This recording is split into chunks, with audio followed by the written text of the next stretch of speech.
I had that with my water heater the other day. I couldn't figure out how to turn it on. I pushed the little 0 and 1 button and it came up. Okay, we're good to go, Mr. Mayor.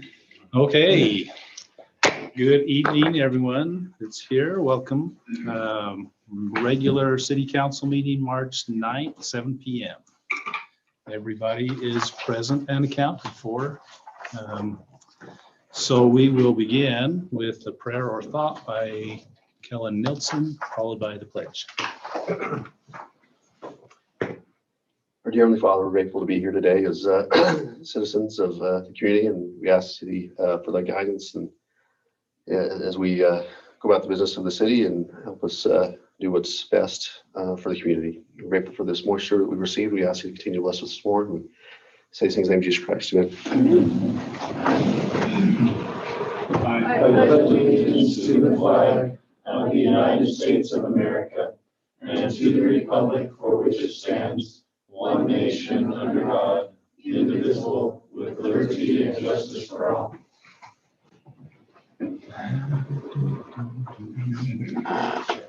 Okay, has council had occasion to review the minutes and the agenda? Are there any adjustments, corrections, questions? I just had one on about the last 5, 6, 7, 8 items. I didn't get noted as voting aye. And I know I didn't vote nay on those. I was here, I voted on them. But you did leave for a bit late though, right? No, you left for a bit. There was one meeting. You were here though. Maybe that You explains were it. here last week. I know, I'm on No. there. Yeah, she's on there. He's not. No, I voted on all of these items. I stepped out for just a minute. I'll Okay. fix that. I thought I didn't. Oh. Yeah, these are right, and then these. Yeah, anyway. Ooh, I gave you We credit just for stuff I didn't even do. No, it should read That's correctly. good if it's good stuff. If you could just switch Katie's. Yeah, apparently. Oh, Whether I That am would or be not. great. Omnipresent. Okay, It's one of those copy and paste. Yes, I gotcha. No problem. okay, we can fix that. I'll make a motion to approve the consent agenda and minutes with the changes noted from the last meeting. I'll second it. It's Perkins and Monson, all in favor? Aye. Aye. Sounded like everybody. Any opposed? Okay. So we're moving forward. We really don't have a lot on this agenda, which is awesome. But given that fact, there are at least items, and if there are any that need a specific declaration of conflict of interest, now's the time. Seeing none, we'll move right ahead. Is there anybody wishing to address council on any item on or off the agenda? If you want to talk to us, we want to listen to you. Yes, sir. Robert, or state your name for the record and let us Yes, know my what name you'd is like. Robert Ogle. Mayor and Council, thank you for giving me just a moment.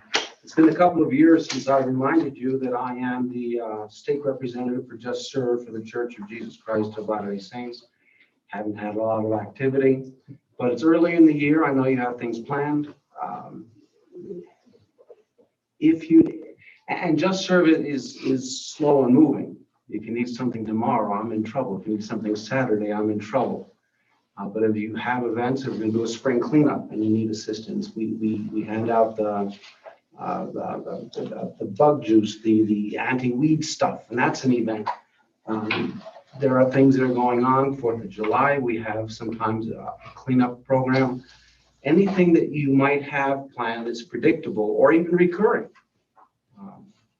We're available. We can put the process in motion. I know we have representation for other organizations in town, and if you have needs or any kind of service opportunities, I'm easy to find. There's got to be an email somewhere for me. So I would make that offer and remind you that Just Serve is available for your convenience. Thank you. Right? Thank you. Is there not an online place where these things match up? Where Yes, that people is. put a post on there, this is a project we need help with, and then Well, people that's can look something for that those. I can do. Mhm. The common citizen cannot do that. Okay. Common It's got to go through some It clearing. is. Okay. It's a worldwide organization. The listings are worldwide. And I don't know that you want to go to Japan or Sweden to find your service opportunities. but by putting the US with a zip code, Mhm. and the zip code will focus in here on the Okay. landing.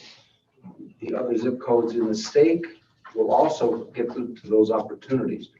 So I get to list it, and then we have to develop a habit, which we don't have, of searching Right, just their website. It isn't happening. to look for opportunities. Exactly. So Would you make sure that Dave has the contact information that we need, and we can get you some publicity on the city website and Facebook and whatever? We can help get the word out on how that works, help people understand it. The only note, and I haven't done those things, because the qualified candidates need to be nonprofit organizations. Mhm.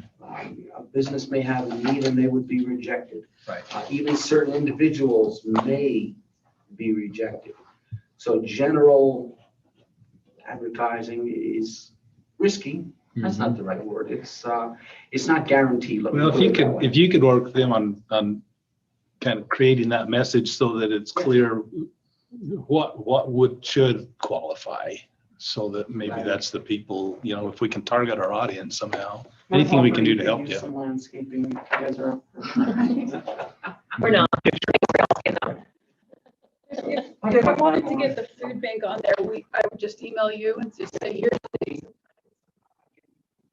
Have a predictable schedule, is that right? Is it every fifth Wednesday or something like that? every first Thursday. Okay, get that to me. I know you have my address. I will get that into the system right away. I may need to call because it asks for very specific individuals, who's in charge, exact addresses. I can send you all that. Yeah, it's quite specific. but We'd love to help with that. That would be ideal. Thank you. Okay. Thank you. Thanks, Robert. Anyone else wishing to address council? Yes. I'm Silverheart. I'm from NHS, from high school. We've actually got a slot for you guys on the agenda, If you want to. but we can move you right up to now. That's great. So go right ahead. Sorry, I wasn't sure how to do it. We're glad you're here. Mhm. Don't worry. We're happy you're here. We'll just try to give you a hard time and make you nervous if at all possible. No, we won't. Come on. Welcome. What would you like to talk to us about? So we're planning the Easter egg hunt, and it'll be for April 3rd.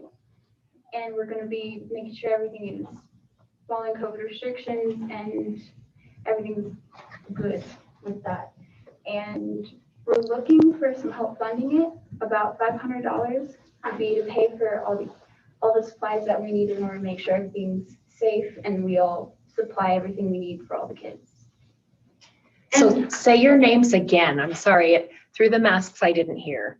I'm Silverheart, and I'm president of NHS. And I'm Nikaylee B. Gay, and I'm just the service director. Awesome. Don't say just And I'm the service director. That's a title.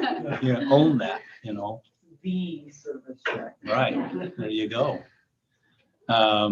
We budget to support you folks in this because it's a community-wide event that involves every kid is invited.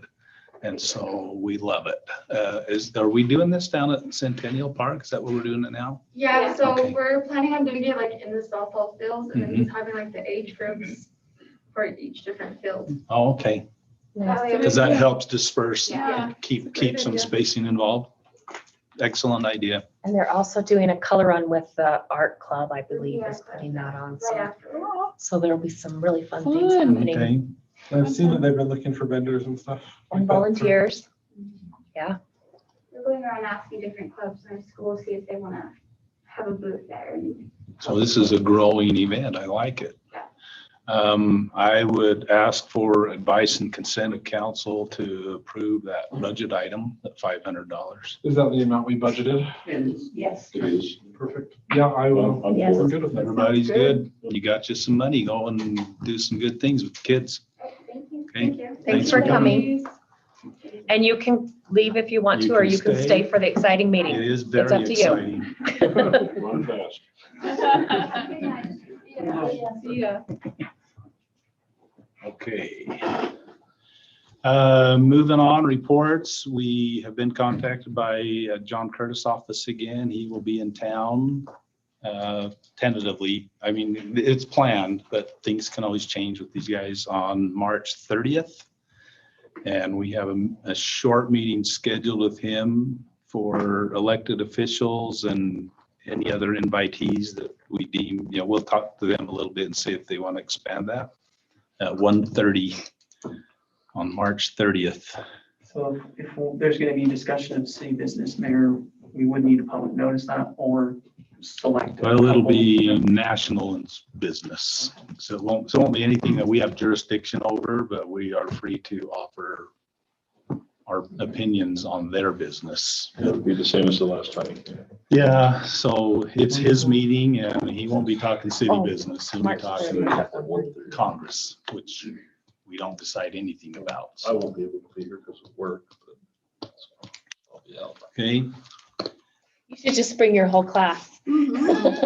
Let them see government at What work. if I just bring them and leave them? Right? Please. That's an even better They idea. get bored quick. My daughter comes every day after school.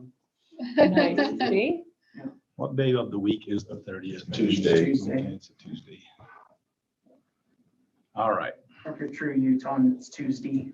Tuesday, is that how? I Tuesday, don't know Sunday. that. I guess I'm not a true Utah. That's not fair.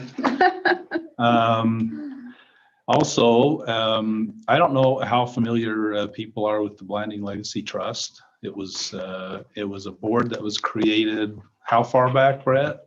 2002.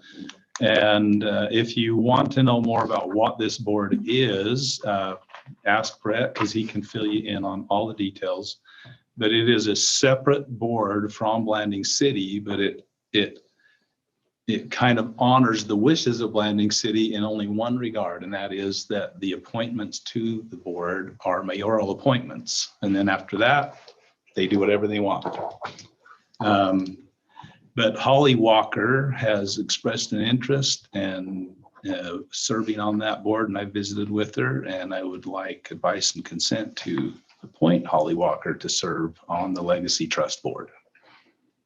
Do it. That's one. Is she replacing someone? She was pretty excited Yeah, about it. well, So I How often do think you guys meet? we're gonna try to meet once a month. COVID's kind of thrown them out of whack and some few other things, but they're in a position now with some changes that have been made in the bylaws they'll have a lot more flexibility of some projects that they can get involved in.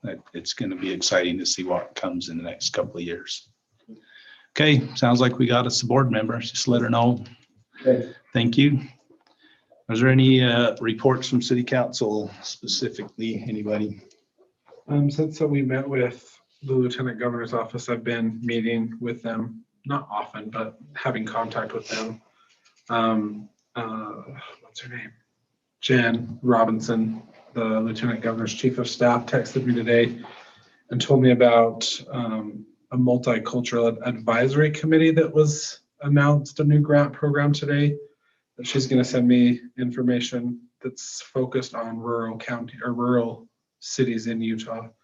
So I don't know what that really is, but as soon as I get that, it's focused on mental and behavioral health, because I've been talking to them a lot about suicide prevention and things like that. So that's kind of what that grant is for. As soon as I get that information from her, I'll send it along and we'll see what we can, if it fits anything that we need.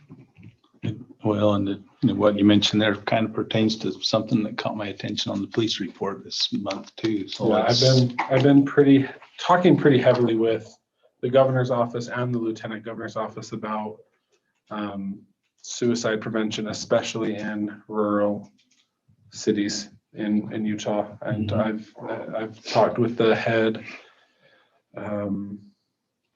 public health or Department of Health person over suicide and behavioral health in Utah. So we're trying to get some things going.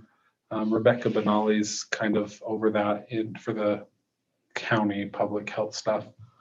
So Does our local high school and our middle school, do they have a hope squad? I know several do that. there's things that are happening, and there's lots of good things that are happening.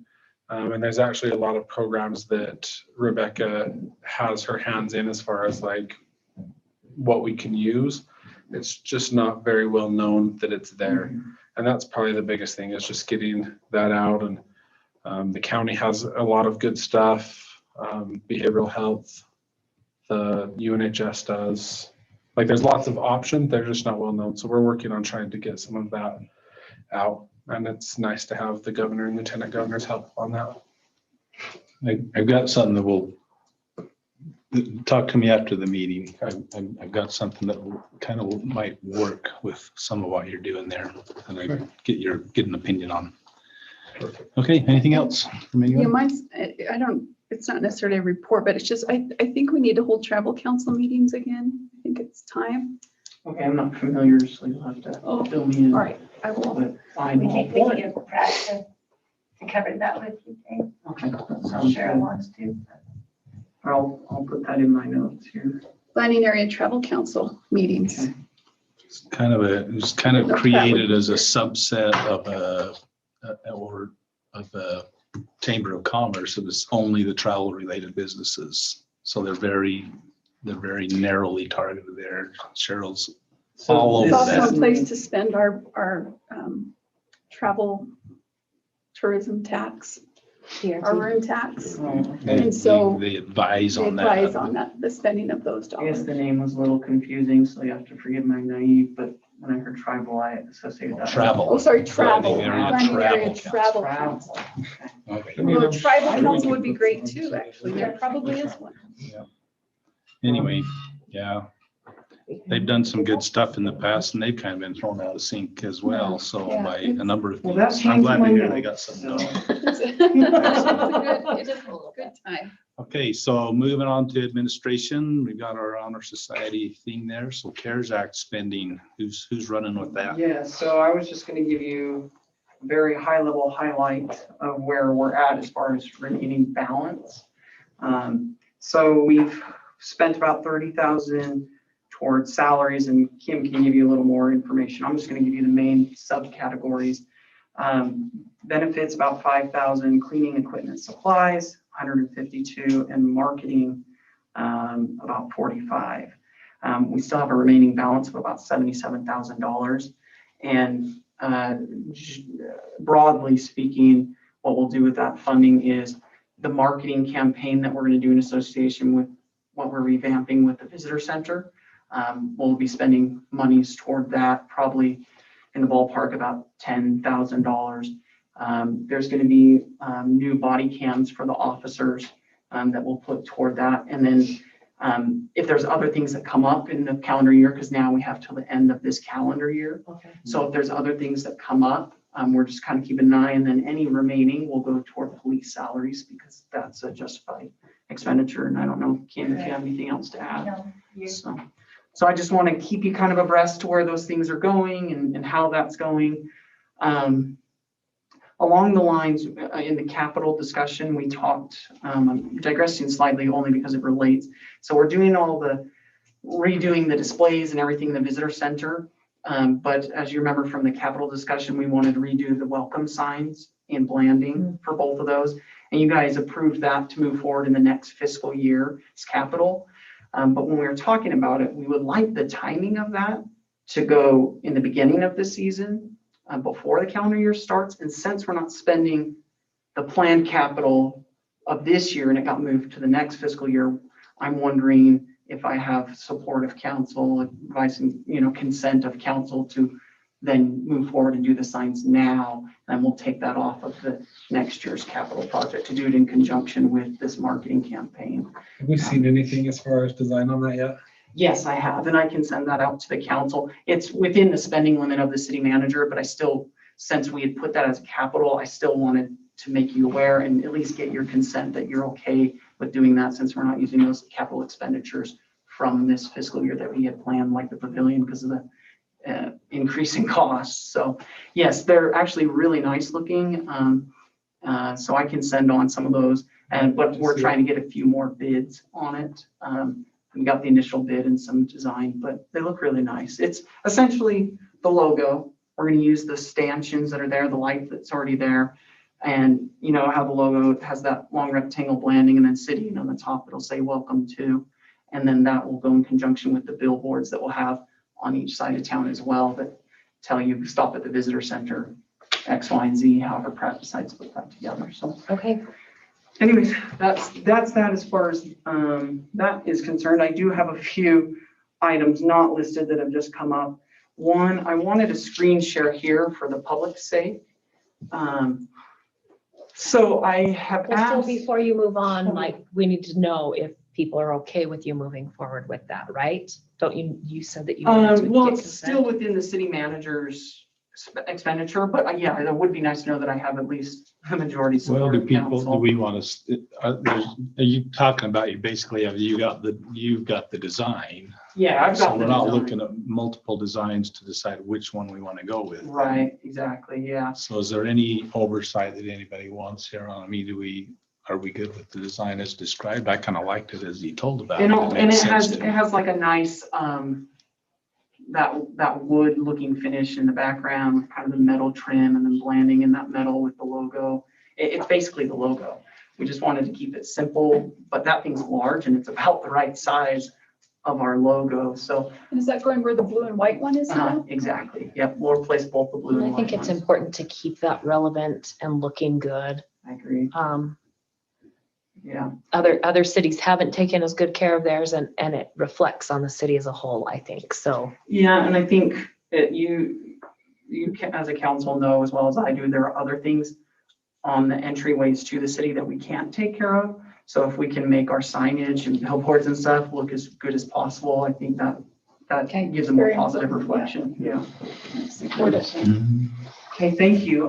So I wanted to walk you through, I asked Pratt to make an edit to the website. With my water heater the other. Well then, I'm gonna mute this so we don't get the echo. I asked him, so where we have our minutes on our website, or used to have minutes, I asked him to add the packets and the whole council packet. Now, this council packet hasn't been added on yet. But basically what I'm gonna have him do is have the entire council packet available on the website before the meeting. So the public can review the packet, look at plans, and do this both for city council and planning commission. So the public can be more informed. And to be honest, it stemmed out of, well, I did that in my last city, and I was so used to not having to go into my intranet files. I just always went to the website and looked it up. And it was that easy for me as staff, it was that easy for public. And so a simple thing that we could do to be more transparent, just wanted to make you aware I like it. of that for the future. So, and look at those beautiful mug shots right logo? there. Those look great. I don't know, Really Logan's aging a lot, isn't he? Yeah. Okay, so then a couple other items, I'll stop the screen share. The Utah League of Cities and Towns, I sent you an email about that conference coming up. I only heard from 2 that want to attend, but whether you want to attend in person or on Zoom, what I would ask you to do is to go in and register yourself, and then we'll then submit for reimbursement. We'll reimburse you for that. Now, if you're going in person, the per diem, we can give you the per diem prior to. But if you're staying in like the hotel and the registration, it just makes it less difficult to manage when you register for the hotel and they want your card and that kind of stuff. It's easier if you just do it and submit for reimbursement. So if you haven't emailed me, just let me know. The mayor already talked about Representative Curtis, the polling letter, the election polling letter. You asked about that last time. The mayor and I both looked at each other like, which one of us was going to do that? We both thought the other one. Yeah, so we have the letter, it's ready to go out, and I've already been talking to the county about the elections coming up anyways, so we have that ready to send and everything. So I just wanted to make you aware, because the mayor and I both looked at each other like, you did that, right? So that, I'll put that on me though. Thank you. No, I think you were right, though. I think I said, I'll write something up and get it to you to take a look at, and I didn't do it. It happens, so goes, so we've got time The though. county doesn't have elections this year, right? I don't believe so. And so, and we do, and they do that for us. Do they still have to follow the same whatever lawsuit with our election? Because it's just our election, or can we just have, I mean, obviously we don't do it ourselves, but. I mean, we could, But if the county. Well, we is running certainly it, that would could, but be they nice. do it. That stays nice, I guess yeah. I'm just curious if they have to follow the same. I Is think it- we would have to follow the same guidelines for an interpreter and all that Okay. stuff, because Either that's way, I dictated mean- by the state, how that's. It's an That's- interesting question. It's a pretty big election for the city this year. I mean, with as many four. positions open and, Mhm. So maybe we need You to think add we that should to the have a letter. I polling was actually location? thinking about that too, yeah. that we have 4 seats open, and it's a big deal for the city this year, and we'd like to have a booth here on location. Good year to start. I agree. Mhm. So Kim, was there something you were saying? Did you just say I just something? wondered if we would be a part of that lawsuit, but that was a county. That was against the And this county. is It just wasn't a against the city city. election. It's worth asking that question, I think, Okay, because it let me- might provide some flexibility in the polling station here. Okay, ask. Then we'll just keep an election every year and then they just do it for us because we have an election every year, right? Well, but I see what you did there. to the point of an interpreter, even if it's not required, maybe we work towards that. So when they come back to us and say, oh, but we've got to have an interpreter, we say we have We've got 2. We Yeah. have, one ready to go and one as a backup. There's And, plenty of people here that speak Navajo and- that it would benefit them too. and what, so. like, why don't we make our Yeah. elections as accessible as Exactly. possible to as many of our population as we I can? totally agree. Now, if I could spell the word interpreter. Okay, so there's that. So the last thing, well, one other little thing, the Bandus annexation, if you remember that, Mhm. there's a bit of delay on that. What they decided to do is they'll build in the county just to be able to get started. And then when they're ready to connect, they'll submit their application for annexation, just so it doesn't hold up the process anymore. Typically, the surveying and other things should have been done before that even came before you. I think the intent was to help them move things along, but it just kind of bit us in the butt a little bit. Yeah, cart and horse issue. Yeah. And- Are we comfortable that they're following our building So regulations? I have asked, I've had the same question. I said this exact same thing. I'm gonna have staff work with them to at least make sure that their connections are gonna be right when they want to annex in, because I don't want them to have to redo something when they go to annex in. So that'll be an informal working with No, them. it's an excellent question, and kind of the way we need to look at that is say, it really doesn't matter when a house was built. It could have been 10 years ago, it could be in the next 4 months, but it was built in the county and they petitioned for annexation. Right. So the fact that it's being built right now really isn't our concern, except that we know that they want to, and so they're cooperating with the staff Yeah. Okay. to make sure that when we're ready to hook up water, that everything's kosher. But I would say. it wouldn't be any different if it was built 10 years ago and they came and filed for annexation. I would say in it that always sense. is more advantageous for them to get all the survey work done first, annex, then build, because we do want buildings within our city to be within city code. That is the best practice. True. But the mayor is right that they could just build in the county, anything according to county standards and then annex in, so. Mr. Hostler had a comment on I that. just wanted to clarify a little bit because of council's questions. They had submitted all of their plans and everything through our city building inspection program and had met all those requirements. And we were ready to issue a permit as far as setbacks and all their plan review and everything like that. So of any of the buildings that have been built just outside our city limits, I have a lot higher comfort level on this project because Mike Lee was ready to go. They just got messed up on the annexation portion of it, but they had submitted everything and we had reviewed it as staff, the engineering department and the community development department. So once they got their certificate of occupancy and it's settled and done and the building's there and it's ready to go, then we will follow the process in the correct order with the horse before the cart and we'll get it done. The only difference though is that they're paying the permit fees to the county instead of the city, Exactly. and we're doing the work. No, Well, It's gonna be Be done. inspection. We're That's not out of our doing this, jurisdiction. But we already went through their permit process. Yes, we did. And I only say that just as a, just as a point, because I think we should make this as simple as possible for people who want to be inside city limits, so. It usually is. I think the problem is that we tried, right before I got here, we tried to help them hurry it along, and in that effort to help them, we, like the mayor said, we put the cart before the horse. Otherwise, it Because they didn't have normally the is really, surveys done? yeah. That's why they couldn't. Right, exactly. You have to have the surveys done, and usually the requirement is you have that survey done before you come to the city, before you submit applications. And that wasn't done. We were trying to work with them to speed it up. And that actually, that's why I say kind of bit us in the butt a little bit, because then instead of being on their surveyor to get it done, they were on us to get it done. And that wasn't on us, that was on their surveyor. And so it really is simple if you follow the right process. So And When you it's a have lesson learned there. annexation, to have a full petition, you gotta have the written request and this annexation plat. And we didn't have an annexation plat, we had a survey plat, which was not the correct document. There you go. So there was kind of a series of events there, and anyway, we had the hearing and then didn't even get the plat to review until we were beyond the 60-day notice. So we had nothing we could do about it. It's just, So the train wreck kind of is what happened. And we can fix it now. We'll get it right. the last item, which is probably actually the most important item, and let me preface this because it could be a long discussion, but I don't think tonight it needs to be a long discussion, is the polar vortex.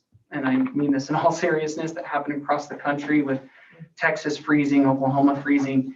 It shot up gas prices. So to give you perspective, the per unit price that we usually pay is around $2.40.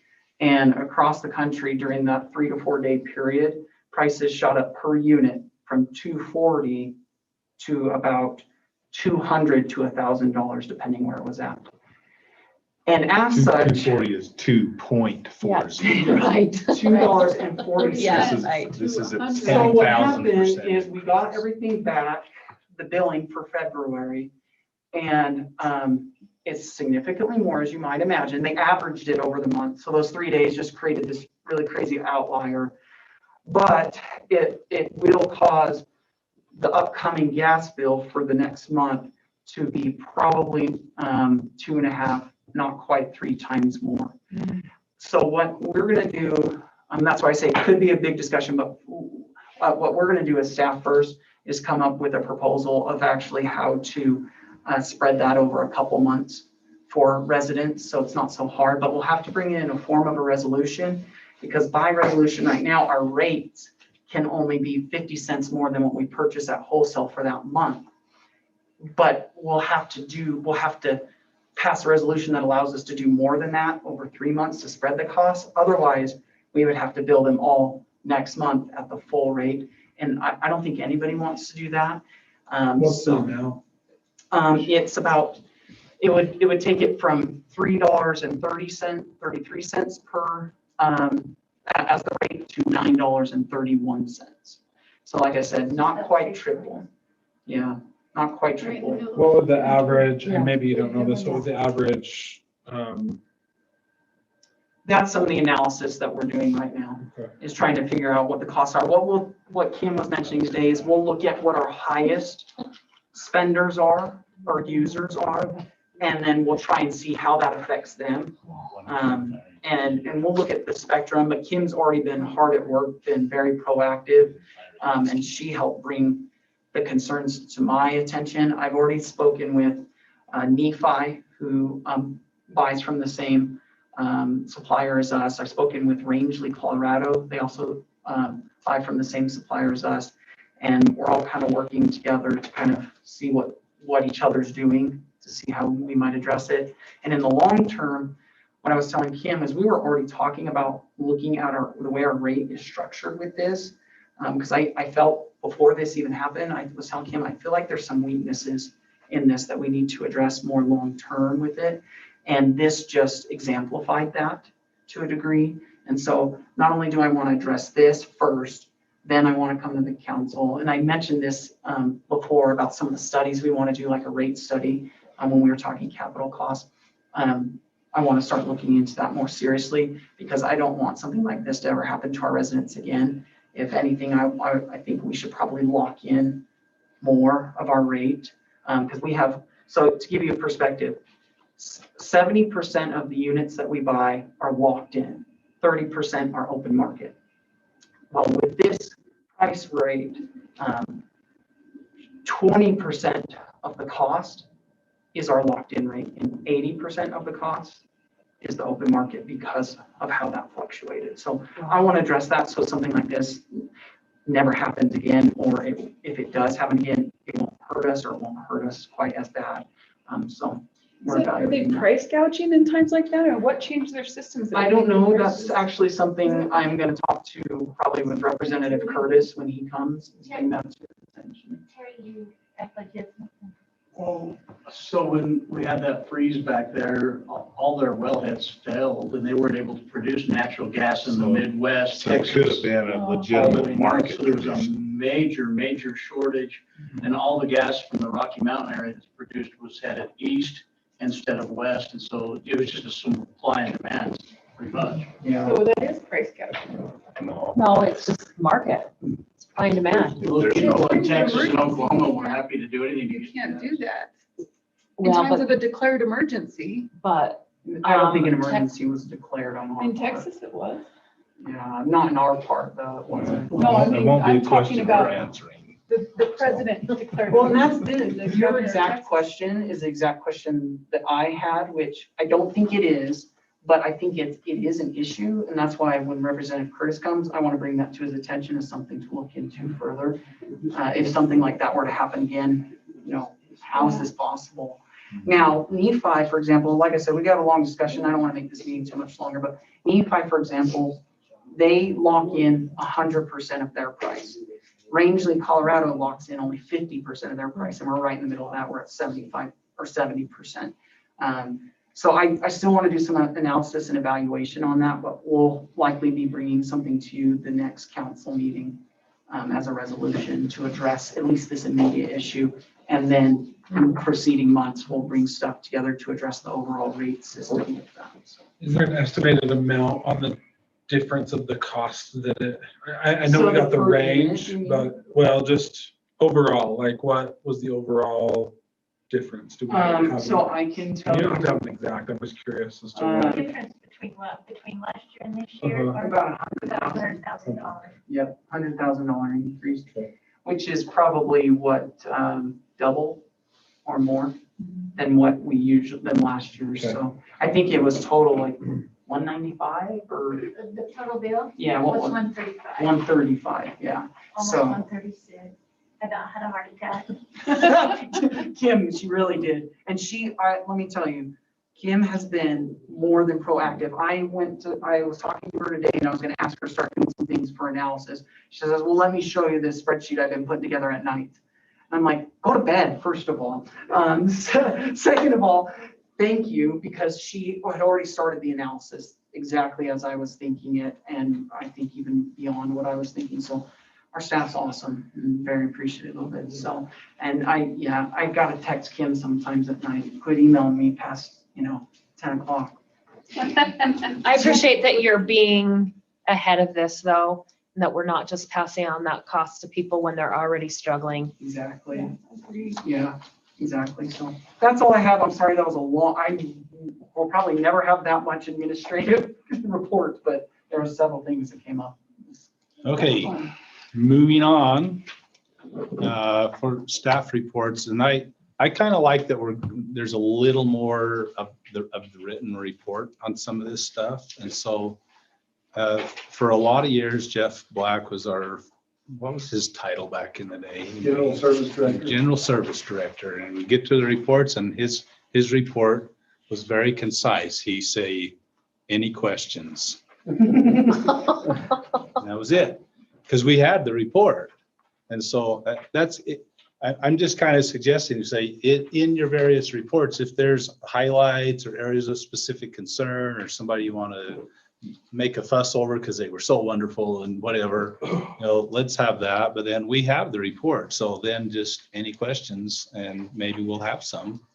But So Mayor, that's what I'm trying to move toward. I'm trying to make it so that you have the packet, you've got the highlights of the report in there, and staff can give a couple, even more 30,000-foot highlights for the public, and then exactly just go to any questions from there, so financial status report, Kim. Do you have any questions for me? That was a lengthy report Oh, my on the God. Jeff Black standard.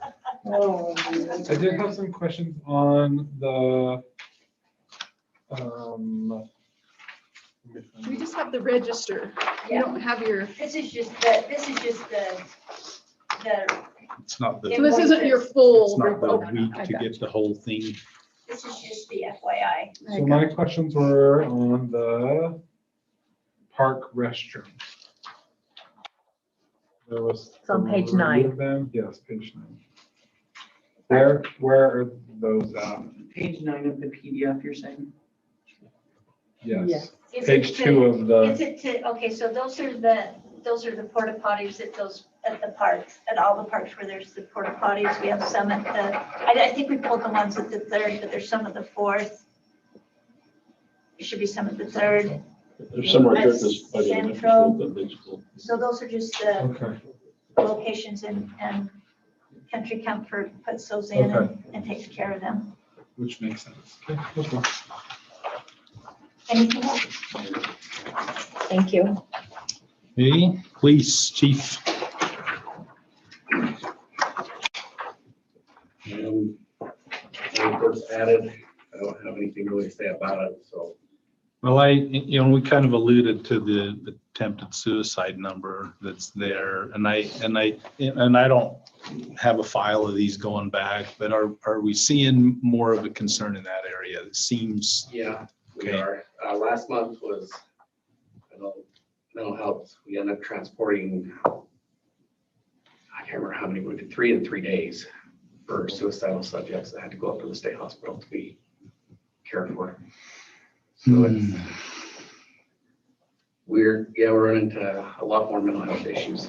It seems to be we've got one right now, one I dealt with yesterday. It's a problem.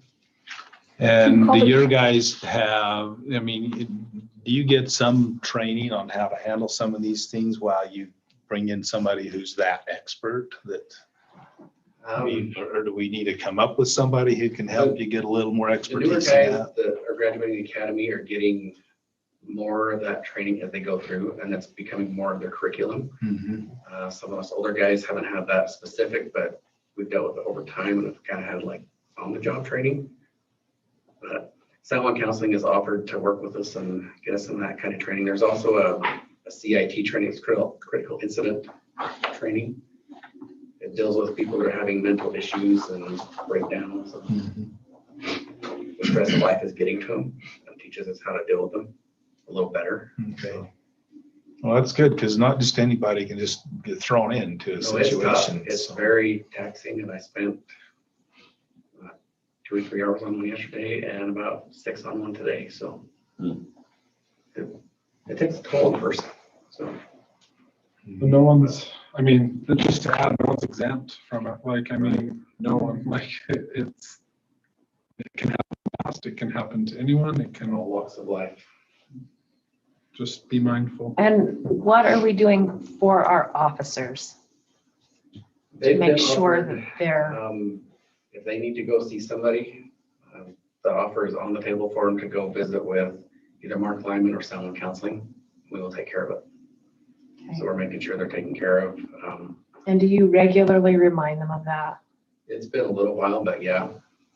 The guys spend a lot of time talking to each other, making sure they're all right. Because that's a concern for us too. But You guys deal with lots of hard stuff. I think to your point, maybe what we can do, JJ, is just when we know we have those types of incidents, we can just do a quick procedurally, just a check with them. How are you doing? Did this one affect you in this way? Would you like to talk to someone just in practice? I think would be good, because I think you guys all know probably someone that's affected by this, and rarely do they reach out for help. And that's part of the issue. So, and same with family members or people that are helping those. So. So that's a question for me. I don't know what a child property exchange is. Okay, so That's when the 3-year-old and the 5-year-old are fighting over the same toy. we actually have had things like that. We really have, but we get called sometimes if somebody is doing a custody exchange of their children for a divorced couple or something, we'll go to that. Or if people are having issues and they need, Yeah, I got we you. call it a civil standby, we go by and we make sure that things are good for the exchange of property as well. Yeah. So those have been a little bit on the uptick as well. Thought we were switching kids or something. Well, that's, yeah. from one car to I know. another sometimes, so. Thanks. Okay, thanks, Thank chief. you. Anything Thank else you. for? Okay, thank you, chief. Rec report, Mr. Palmer. Just a quick thing on that those young ladies were here for earlier. They have, that's turning into quite a big event. They've needed to fill out an events application and Okay. everything. And so it's turning into quite a big thing, a lot bigger than they Anticipated. planned on. So Well, so do they, but how much responsibility do they have in there? Or is there maybe some other organization that can help them do the other stuff and they do the kids and the yeah, eggs? this is It's a an effort, multi-club a activity. multi-club, yeah. Yeah. And I've been contacted by administration up there. Okay. Making sure permits and things like that. So it used to just be an Easter egg hunt and they're Right. turning this into quite an event, which is, we can use another big event in town. So that's good. So other than that, do you have any questions on the I like this. I didn't have anything particular. How did you survive this weekend? It was fantastic. We had 26 teams, 26 volleyball teams. And it was good. It was absolute organized chaos and it was I great. was there for all the fun of it. So, yeah, A lot of you got people. to witness the chaos. It's a lot of people. Yeah, It's good. It was really good. just the way we like it. Okay, any other questions for Dave? Thank you. Thanks. Thanks, David. Water, Mr. Ricker. Mayor, council, February 2021, water report in the packet. Not a lot of water to report, unfortunately. We have chance of scattered showers, snow all week, kind of, so maybe, I don't expect that to amount to much as far as snowpack. We are pumping recapture. We've moved about 32 acre feet. David's been having a few struggles keeping that going. This weekend, it went really well until I started texting him on Sunday to ask him how well it was going. Then we had a few problems. I won't do that again. Tonight, we had a little issue, but I think it was probably a power bump on Rocky Mountain system because all three of our wells were also down as far as just didn't have power or communication. We're not pumping the wells. So anyway, I think it's going pretty well. Was the one piece part of the storm drain? Was it covered? There was a line that broke or something? Yeah, so I hesitated I kind of gave the contractor a heads up on that, so we might have some warranty work. And they were willing to, get a crew and come this way. And I said, well, let's hold off just a little bit, let my guys dig it up and see for sure, because it was kind of in a weird spot. And it ended up just being a leak on our line, a hole in the pipe with a rock wearing against it that was 30 feet away from anything they'd done. So I was glad we didn't mobilize them from Wayne County. It would have worked out, but then we'd had to pay them to do that work once they got here and it wasn't anything to do with them. So, yeah, we got that. We were able to repair that pipe and. Perfect. Good job. Well, and I appreciated your note that says a lot of times March is our top water producing month, but for the same reason, it's also the month we could fall the most behind. Very good. Anyway, let's hope we're getting some and not falling behind. Yeah, for sure. Okay, We'll at least stay at 60%, right? We don't want to go down to 50. Be nice to get to 80. But, okay, any other questions, comments? So one thing I was just gonna add is in the discussion, we were talking about do we draw from recapture and all of that? Basically, in our discussion, I said, well, how much is it? And I can't remember, it was what, a few $1,000s to pump, right? Yeah. And, oh, go ahead. Depending on what we pump and, over the course of 2 months, depending, a lot of it can even depend a little bit. There'll be $1,000 more depending on when Rocky Mountain meets demand on the meter. So essentially, my rationale was, look, it's better for us to spend a few $1,000s to make sure we're good than to regret it later. So that's kind of the justification behind that. Well, that's what we talked about. We knew that it made sense to do it. So, okay, thanks, Terry. Thank you. Okay, Mr. Hostler, Airport. Mayor and council, you've got a good report in there. I tried to give you a little bit of background information. We were hoping to do our wildlife fence. We've been trying to do that for the last couple of years. We did have a plane strike a deer down at the airport, one of their big, expensive planes, about $350,000 worth of damage to the plane. So that's not good news, but we have not been able to finalize an agreement with the Ute tribe. It's only taken us 35 years, but we're not quite there yet. So with the help of our airport consultants, we were able to get the FAA to agree to allow us to move to a different project this year, since we can't do the wildlife fence because we don't own the property. But I put that information in there. It'll probably be close to $150,000 project to do an AWAS 3. That's the most current up-to-date equipment that they have. We had a live flight call for pediatrics here at Blanding last month. And when they do pediatrics, it's big money. There was twins, I think either here at Blanding or some were brought here or something, but they needed to fly them out. And they said they get about $100,000 to $150,000 per child on a live flight. So it's, you're talking $150,000 to $300,000 for one flight. And they couldn't come into Blanding because our AWAS was down, and they're not allowed to do live flight unless they can get the weather information. And so needless to say, I had medical air flight companies calling me at my house at 11, 12, 1 o'clock in the morning because they were mad because they couldn't come in here and make that flight. And part of the dilemma is the AWAS system. I didn't hear whether or not you said this. It's currently run by the state and maintenance by the state.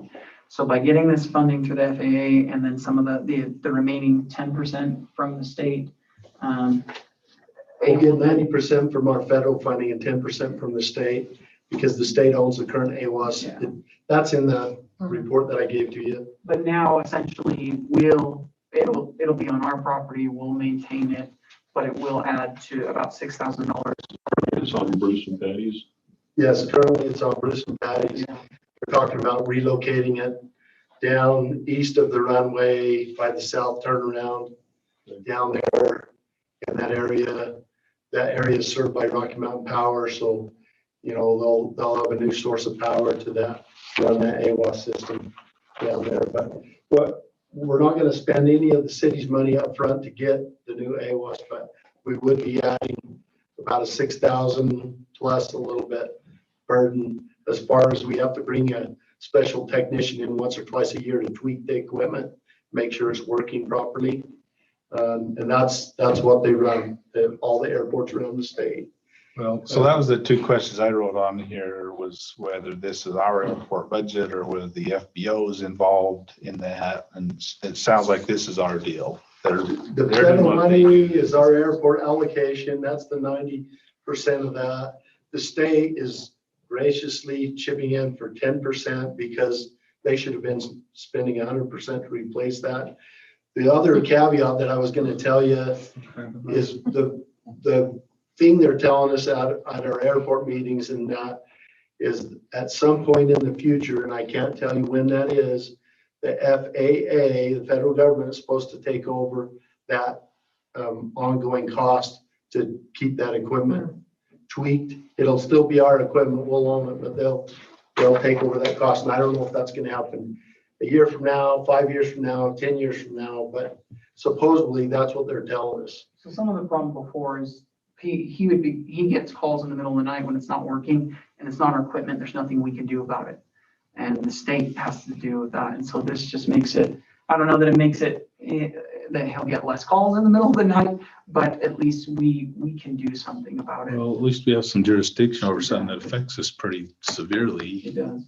This is all computer equipment, and you've heard computer equipment's old when it's 3 to 5 years old. This equipment is 21 years old. Mhm. So it's dinosaur type computer equipment. The maintenance guy that I've met him down there 4 or 5 times over the last years and quizzed him, and he said this stuff needs to be replaced. It's just way beyond.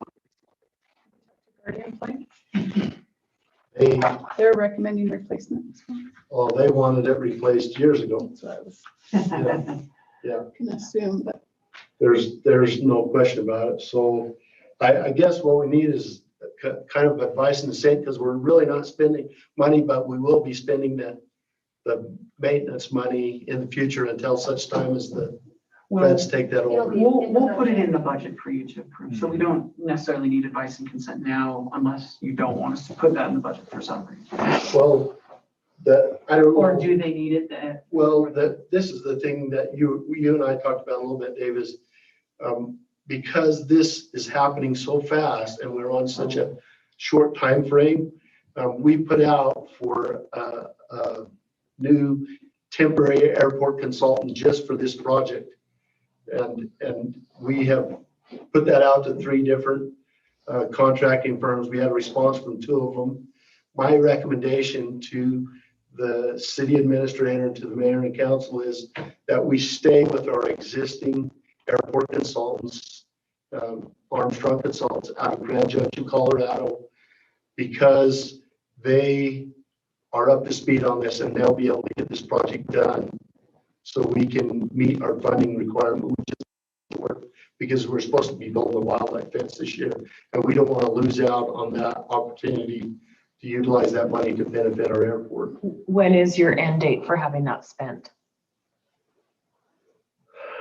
We have a while to have it spent, but we don't have a while to get our application in. Our application has to be in.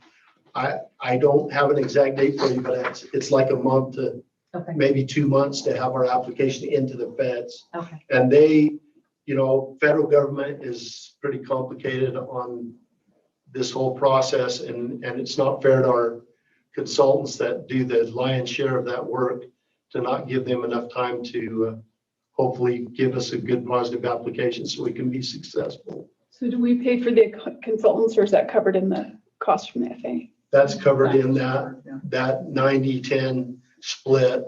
We pay for all of it, but it's all money that is given to the city and then it's passed through, and Kim and Dave will. So you're recommending. So we need to jump on the application here We need to that give you in. consent to.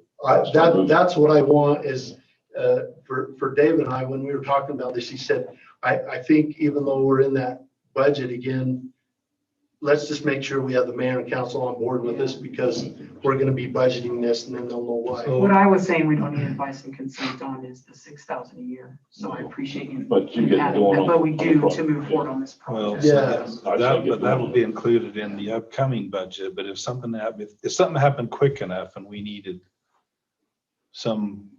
I don't anticipate we're gonna need any what would be considered a budget item expenditure out of this year's budget. Nothing's gonna come up in the next 6 They months. probably won't get that up until this fall sometime, August, September. Because I was gonna say, if there's some situation where, we do have some flexibility and there's, if we had to amend a budget or use discretionary spending or something. So, Brett, for the sake- There's options there to make it if we need it. For the sake of the council, you're recommending that we go with our current consultant, but can you tell them what the price estimates came in? Were they similar from both consultants? They haven't given us any price estimates.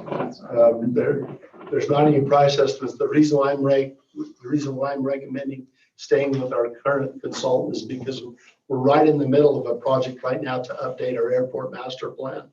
And it'll be critical because the feds will need all that information. If we were to pick a different consultant, they're gonna be a month or two out on that. We're not gonna meet the time frame. Our current consultants, although Terry can probably confirm this, there's times when I want to cuss at them a little bit, you know, because they don't do things just as way I think they ought to or whatever. But overall, I think they're pretty good and they have a vast amount of knowledge about our airport and our circumstances here, which makes us very successful when we go through the FAA funding process to do these things. And so that's why I'm making that recommendation to the mayor and council. And with that blessing, David and I was going to finalize this in the morning, but we'll probably talk for a minute after city council. I'd like to go ahead and tell our airport consultants so they can move ahead, because we are in a very tight time frame to get that application in before we lose that money for this year. Well, every question I jotted down as you went along got answered before, so I don't have any questions. I think we need to get it moving as quick as we can. Yeah, sounds good. Yeah, my blessing. And Brett, Yeah, my blessing, I said. similar to Kim on the gas, Brett has been very proactive on this. It's really stayed on top of it, so it's been great. So I heard a general. Yeah. Okay, thank you. Thank you. Okay, discussion items. That title doesn't, it says what it needs to say, but it's kind of, this is driven by the fact that we revealed kind of some ambiguity or weakness in some of these salary policies. And so now you've come up with the recommendation of how to tighten that up. The short and skinny of it was, you know, we were looking at, our current policy says we want people when they start to move to the midpoint of the range within about 4 to 5 years, I think is what it was. And I did some evaluation on that, and I feel that if people are excelling in their annual evaluations, they will get to that in that point within 4 to 5 years. If they're not excelling in their annual evaluations, then if they're not to that point within 4 to 5 years, well, that's because they weren't excelling in their evaluations, which is probably where they should be. So I think that the moving within the rate works really well. The issues that we found, and we have policies for if they're above the maximum, what we do, we freeze it, things like that. But what we don't have policies on are what if an employee, what if we do a new rate study and this employee, you know, just started last year at $30,000, right? And the rate study comes in and now the minimum is $35,000. We don't have a policy to get them up to the minimum. And so that's basically what this is saying, at least that first part. The other thing that we don't, the other two things that we don't have is if there's a new hire and say I get someone that's really skilled, but they want a certain marker, how much do I as a city manager have to be able to offer them before I have to go to the council just to do that, as long as it's within the budget, of course. And so this is just setting some parameters and some limits to me as the city manager so that I know what I can do. I can't just be like, okay, sure, I'll offer you, 25% above the minimum because I want you to work for me that bad. I have to have a threshold to say to trigger to go to council. Similarly with employee retention offers. So say our good friend Terry here, he gets an offer for, $500,000 to work down the street in Bluff. What are my parameters in policy that I can counter offer? Or say someone's wanting to retire early and I'm like, no, I really want to keep you, or any variety of situations. What can I do to basically retain that person before I have to go to council? So these are not meant to be outlandish policies. They're just meant to establish gaps within the policy. And I feel that the rate system and the market study is great. We do need to do an updated market study every once in a while, make sure we're staying on top of it. But the system itself, I thought, was very well structured. There's just a couple little holes that I wanted to address. And here's just my recommendation, the 6% on the new hires is because annually we can go up to 6% with annual raises. There is a little cleanup in the current policy that I'm gonna do as well. It says something really weird about annual raises between the minimum and the mid, where it's like, you can do up to 3% if they're this, and less than 3% if they're this, and you can do up to 6% if they're excellent. Well, the truth is, based on their objective evaluation, they can get anywhere between 0 and 6%.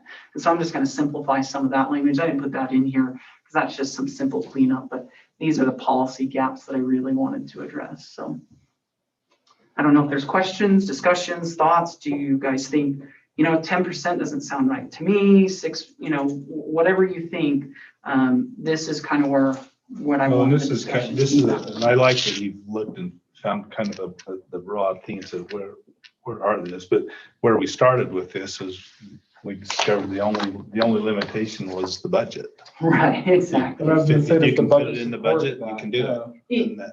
Yes, Within what budget? That's my question. When it says within the budget. Yeah, within the annual budget. So say that one of our employees leaves and we have, they're gone for 2 months, and then that gives me some salary savings from that 2 months. And then I want to offer them, 3% above the minimum or whatever, and that still stays within the budget plus the salary savings, plus I can make sure it's within the budget moving forward. That would be within the budget. So if we That seems to be like the only scenario. Yeah, I was gonna say, does our budget even, do we have a budget window to where we even budget 10% more? Because if on a year where we're not salaries. losing people. Yeah, there's we probably not budget a room enough. salary for you. Uh-huh. So Oh, yeah, there's normally no not. way for you to adjust that amount for someone else. Um, If you're talking about within the salary budget for that So department. there's a couple approaches to that. So a lot of cities do it different ways, and I actually contacted a lot of my peers because my prior city did it a little bit different than we do for this exact reason. So one is if I want to, that is a good point. If it's within the budget, let me put it this way. Usually when you lose an employee, you're going to have a little gap anyways, that you're going to gain some salary savings. So if I can know, oh, sure, I can go up to offering them 10%, but that's not within the budget. So my limit to offer you is only 5%. And if you want more than that, then I'll have to take it to the council for a budget adjustment request. Or say 10% is within the budget, but they want 12% above, I'd have to take it to the council for a budget What I amendment. understood from Kendall's recommendation was if something doesn't fit within the budget, and I think Logan's point is valid here, if somebody hasn't left employment to create a space in the budget, the budget's gonna be the limiter almost Exactly. every time. There's just no money. And so when we're talking about coming to council, I think that is during the regular budgeting process. Right. That was his recommendation was, So, right. that's what I understood him saying, just do those as part of the regular budgeting process. Don't single out a single position. You automatically get into some trouble Correct. with that. So the way that I would go about that is if someone wanted, say the amount of budget that we budgeted was 55,000 for a position and they wanted 60,000. In their offertory letter, I could say that in this current budget, you'll start at 55,000. When the next budget cycle comes, we'll put you at 60,000 or something like that to make that difference. To be able to put that in an offertory letter within 10% to say that we're going to put in the budget. So there's multiple ways that we can do this. That's why I want this discussion. So please don't take anything I'm saying as hard, the way to do it. The other approach that some cities take, which I don't know that we're there yet, maybe eventually if you want to go there, but what some cities do is to be able to have that flexibility within the budget, they budget at the midpoint for every employee so that there's always a salary savings. That I'm not suggesting that, but that's how some of these policies are implemented, is so that if someone leaves a position, because what happens sometimes is the exact scenario you're describing, we can't hire anyone new because so-and-so's been working at this and You know, we can't attract anyone under 60,000, but the budget only allows for 50,000. And so that would require maybe a budget amendment. But if we had if we budgeted at the min, had salary savings, then I, as the administrator, will have that flexibility.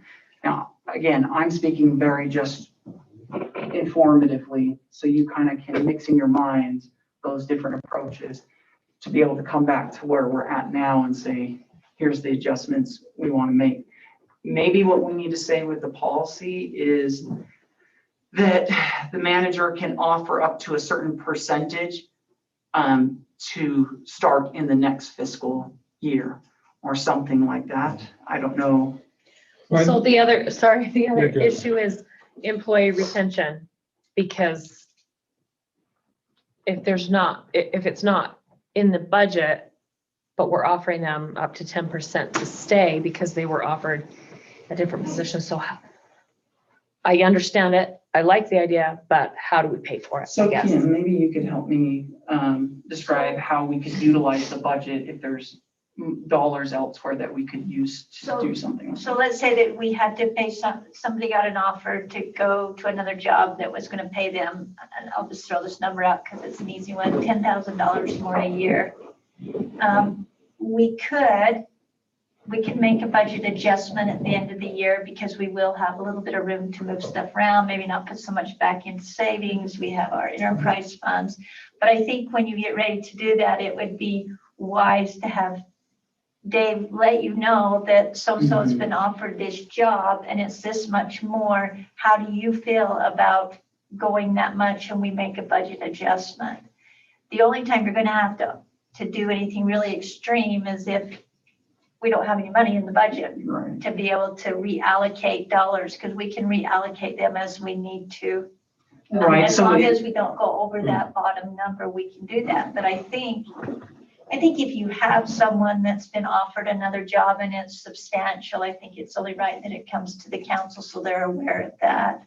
And I think that's what you're Yeah, and I saying. appreciate that. So So it essentially, doesn't happen really often. Well, So part I of that discussion about budget also relates to the department.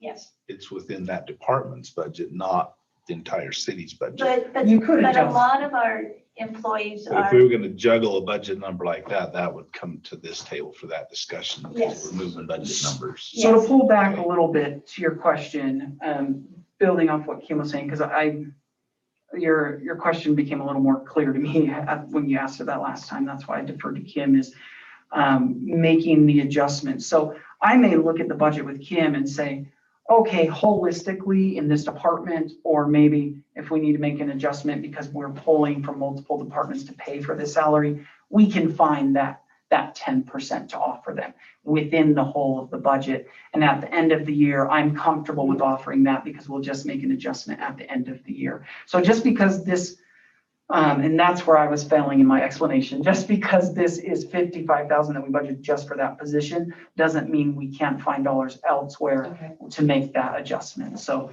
thank you, Kim, for But it saving should my. be difficult to do. Right. Because this idea of just budgeting, so you've always got this overhead room that. Well, and still, that what I sounds really fear, loose and really scary. what I fear with it is the increasing growth leading to constant raising the budget to make sure that we meet this year. We've met it this year. Now we have another 10% we can meet. We meet it that year, so we grow 10% almost automatically because of that, is what I fear with this. And I'm not saying that it would happen, but just the potential of it happening creates the So thing that's that I don't like. why I, with the retention thing, if you look, I said that you can only, an employee can only approach the manager for a retention offer once every 10 years. Because I don't want employees saying, oh, I got another offer this year, I want another 10 grand more. And we don't have enough employee turnover, or we're gonna be increasing that much. Plus the other caveat or balance, check and balance, is we have a range we've got to stay in. And I'm not gonna, as a manager, any manager's not gonna allow that range to keep getting pushed to the top. And so I think those are some of the safeguards against that, that I agree. I wholeheartedly do not want to keep creating this disparity between If that 10,000 pushed them outside of the range or even towards the top end of that, that would be, that would be actually another wouldn't meet our discussion, policy. because Yeah. it doesn't meet the policy. Exactly. So if an employee came to me and they were 10% or they were 5% from the top, and they said, hey, Dave, I got an offer and it's 10% more than what I'm making here, I would say, well, all I got for you is another 5% within your range. That's outside your range. It looks like you found a good offer. That's what I'd have to say. And so, because once they hit the midpoint, they can only get annual increases of 1% a year. So it wouldn't be prudent of me as a manager or of Kim as the finance director to allow that to happen. So that's why I'm not concerned about that. But then if you are here, and I'm thinking more of the future, I'm not necessarily worried about it with this group or the staff we have now. I just don't worry about it, but I think more of the future and setting things up. I think as long as policy supports that. Mm-hmm.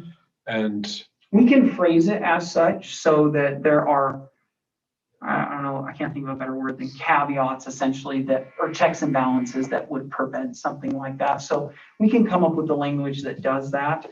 And then what I can do is I can, send that out to you guys to give me individual feedback on that language if you'd like. Well, yeah, so is there more we want to mull with this right now, or do we want to kind of have some individual conversations with Dave and Kim and then come back with? I think I'm okay with it. I just would like to see the spend some supporting time to policy and incubate stuff on it. before saying, yeah, let's do it. Definitely not arriving at a decision. Yeah, and this, Yeah, no, and this this is the purpose beginning was of the exactly these kind of questions and this kind of feedback.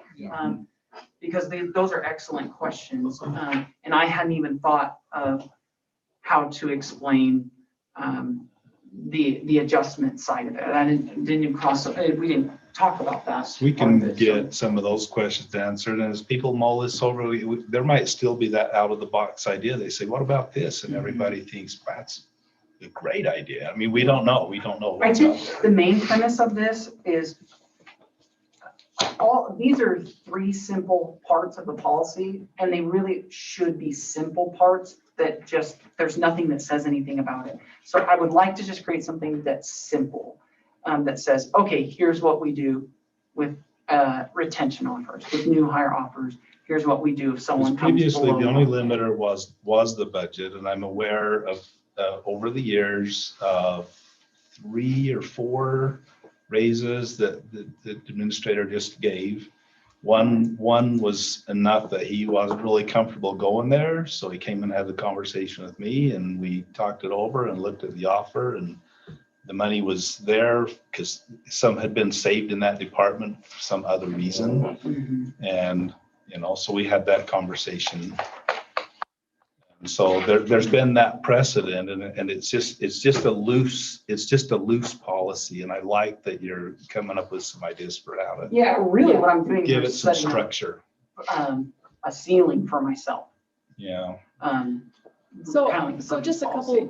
couple questions. So that was my concern, that we're saying within the whole budget of the department, you can pull however much money you want and give a raise, not within the salary of that person that's already been approved. You're talking budget, you're talking department budget, correct? Yeah.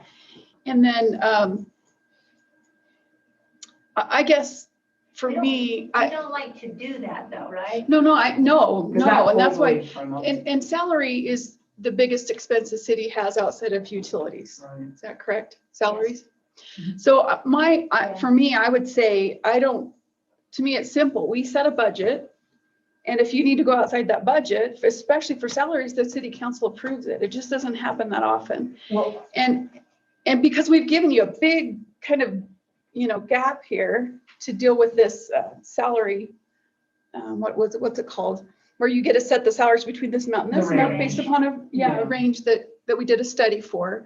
So we've kind of given you that gap to use, that system to use already. So you have some leeway in your pay and your salaries. To me, it seems simple. If you need to give a pay increase of 10%, it should go to city council. so let me caveat that in saying, I actually am saying the same thing as you. But the way the policy is right now, I don't have to go to council. Right, can no, I offer- agree. I'm I just can saying, offer I as think much as I want. for and me, I'm- that's what I'd like the policy to say. And I Yeah. realize it doesn't now, which is why we're talking And I like about that it. it's within the budget and within a certain Percentage, yeah. I mean, because Because that gives that can be control to the flexible, but if it's council. not within the budget, Well, then there's it no doesn't way. happen no matter what, like. Right, because if, And that's where it comes back to us setting a good budget and being mindful of this within a budget, because I think sometimes when we get within the budget, I mean, it's big, a budget is big, and there's a lot of moving parts to that budget that Mhm. we don't necessarily consider this specific thing within the budget, and maybe we just need And to. that's why we have both of those things. That is the checks and the balances. Here's your percentage limit, and it has to be within the budget. But for example, rec department, we didn't need to buy a motor for the pool and it saves us $15,000. I mean, we're basically saying now you can give someone a 10% raise because you didn't spend that $15,000. But if they're we're not to not the saying that. midpoint, if they're at the midpoint, they can only get 1%. Yeah. No, within this the is policy. giving him the authority to Talking do about up to the 10%. Let me- let me Okay, just- yeah, there's let me different ask you a pieces to it. question, And it has to do with retention is, and this is throw a whole nother wrench in the conversation, sorry. But if everything has to come to council to give somebody a raise, that's, I think maybe this is why you're looking at a limit, is what happens when I come in tomorrow and say, I've been offered this job, it's this much more.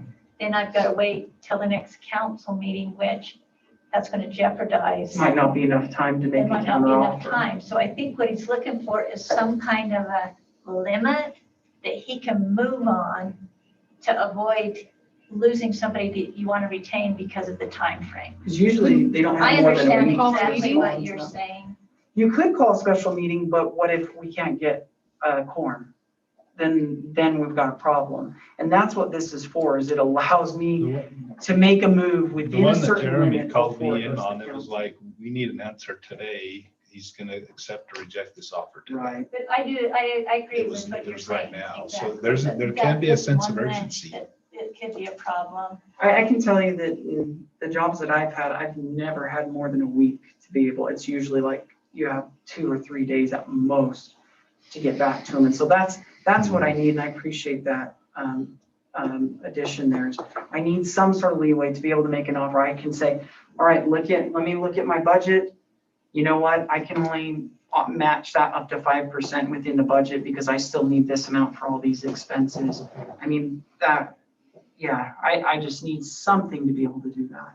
So, but I agree with you. I'm a big advocate of transparency and taking things to the council and keeping the council informed. And I'm trying to create policies, to Logan, your point, I'm trying to create policies that not only will affect me as the city manager, but any city manager moving forward. You'll have policies that if a city manager wants to just, because right now the policy, a city manager could just start doing that.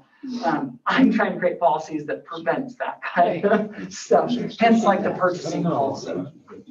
And I would say the retention one is the one that maybe we should give a little little, more 10% is, in my opinion, way too high. Can we see a list sometime of, and maybe, I don't know where this would fit in or whatnot, of maybe a percentage of employees that are below the midpoint, at the midpoint or above, because maybe that could be part of that as well. Yeah, Depending so on- a good example is 10%. Let's think about that. If someone's making $60,000, most people won't leave a job unless there's at least a $10,000 difference, right?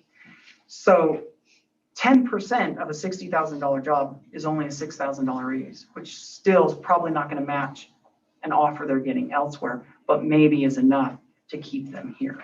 Does that make sense? That's where I felt 10% was a good balanced number, because if you're making, say, even $80,000, well, if you're up in that range, if you get an offer somewhere else, you're probably being offered $90,000 or $100,000. An $8,000 counteroffer is still kind of meager. And so that's why I felt 10% was a safe amount to counter with at the max within the budget. before council. Yeah, the context of that idea feels different for highly compensated employees, somebody over 50,000 versus somebody that's between 20 and 40. Well, what we could do All of a with sudden, your, 10%, somebody's making 30,000, you're like, do it. yeah, And if I'd they're like to throw a 80,000, piece you're like, into it. whoa, yeah, it's the same number. high paid job for. yeah, right, exactly. So, We might could throw another piece of criteria into it around the idea of like, if they're around the midpoint or over the midpoint or something like that, maybe Maybe the percentage is maybe less. they have to like be, annual yeah, raises. if they're at the midpoint, it can be within this range. If they're above, or if they're below. I like that, yeah, Just- because that's how we structure the annual raises, is based on up to the midpoint and above the midpoint. And actually, I think, let me think through that and Yeah, I don't know crunch what some that- numbers. if we bring this back in 2 weeks, is that time enough for people to kind of mull over the ideas and maybe Send me some talk to feedback. Dave and Kim about some of those ideas and flesh it out? And is 2 weeks enough that we have maybe a more refined proposal that quick? This is a good conversation to have as we get closer to Budget. budget kinds of stuff, and we'll be getting that stuff together. That will have the ranges in it. I think if you also added something that if you have to do a raise outside of normal budget processes, that it always goes to council, even if you decide to give someone a percentage that we've approved, it still comes to council. It adds another check and balance to that process. And I think I would feel better about this if that was in there, just FYI. Well, that's why I'm saying there has to be a threshold for me as the. No, I'm saying, even if we give you a threshold, Uh-huh. if there's a salary I have to change out, inform you the still have to council. inform. Yeah. Yes, I agree with Even that. if you make the change, you have to. Because that's how the Always be purchasing policy is set up, is I have my limit to this, but I still am required to inform the council that here's what we did. And then above that, I go through a formal process of getting approval. I 100% agree with that, so. So I think it should be in the policy though. So salary for retention, we're saying at the basically make a distinction in the percentage, for retention, make distinction between mid and max percentages, right? That's, Yeah, something along those lines. I don't know what it looks like. I don't. Well, I'd and say just have those conversations and we come back to the next meeting with some of these ideas fleshed out a little bit, so we can go, these are the ideas that were discussed, and then we can massage that a little and see if we get a little closer. I don't think we're gonna have a policy ironed out 2 weeks from now. Not sleeping tonight, just shoot me an email or Dave an email on any suggestions or ideas that you know. 11 o'clock at night. well, Kim will be up thinking about gas, natural gas, actually. Well, gas prices are going up That's kind of a TMI, huh? Probably hit my iPad. That's right. So essentially, we've got the percentages, things, inform council within the threshold, approval above threshold. We'll try to put something together and bring it to you, so, Sounds good. okay. Sounds good. Thanks for working. Thanks for the good discussion. That's what we need. Okay, well, it's a great beginning point. We got some good feedback that you can kind of keep working with. So, all right, well, where's my sheet? I don't think I have anything left on it. I've lost it. I'll make the motion to adjourn. I'll second it. I think that was the last Business time. run. Perkins and Monson, all in favor? Aye. Any opposed? All right, let me make sure I stop all of these recordings, so we're still live right now. It's so interesting. You know, everybody reads this stuff and just the different ideas that start mulling around out of it. That's why you got 6 discussions are people good. sitting here. Exactly. Yes. And you start going, I think you're nuts, or that's the next one question that I never would I have didn't thought even- of. yeah, You I know, didn't think like, of that. that's usually what happens to me. I'm like, that's a great question.